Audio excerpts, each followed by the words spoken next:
So how do you set up an altar if you're fucking broke? Hi, I'm Garfi Goodell. I'm a chaos magician. I'm a shaman. I'm a silly kitty and a storyteller. I'm gonna tell you how to do shit, bro. If you want to do it, like if you don't want to do it, like I was dealing with a lot of poverty for a hot minute. Low key, still am. It's part of the process. But I found that it was difficult for me to like necessarily follow along with all of the spells and stuff because it required a lot of investment, into getting like herbs and tinctures and cloths and shit. And I was doing chaos magic for a long time before I knew what it was. But it basically involves correspondence. And a lot of spells, that's what it is, correspondence, right?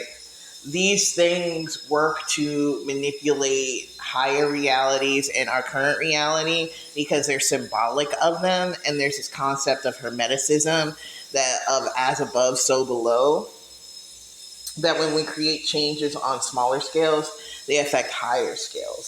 So when it comes to setting up an altar, you really want to invoke the elements. That's fire, air, water, earth.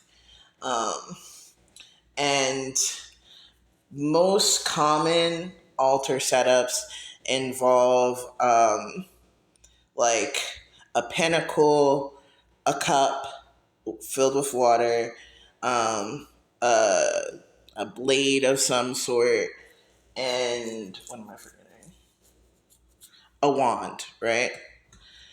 But like sometimes you can't like get that shit, or sometimes it's kind of like hard to, or you see other people who have altar setups and their setups are like really ornate, but yours doesn't have to be fancy. Like the blade that you put on your altar could be, you know what I mean?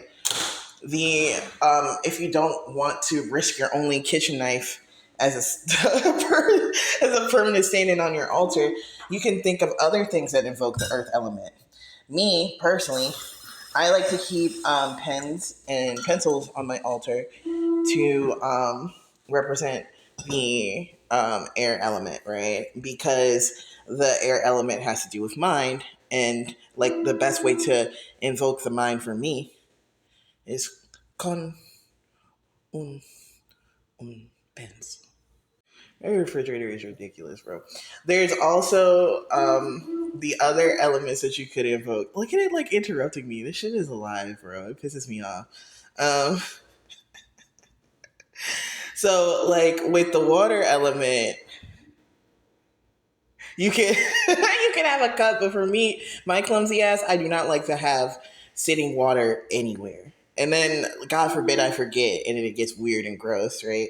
So you can think of other things that invoke water. A lot of the times I'll have shells on my altar.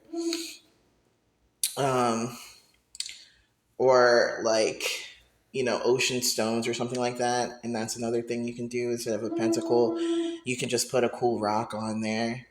And then what was the other element? Fire. Fire is kind of easy. You really do just need a stick or like incense or really you can just have a wand. Sometimes I use my like little like finger pointer thing as the wand that's on my altar. But the moral of the story is it's really about the significance of that object to you. And if you can find things to represent those elements, that will definitely help. There's also an aspect of ancestral veneration.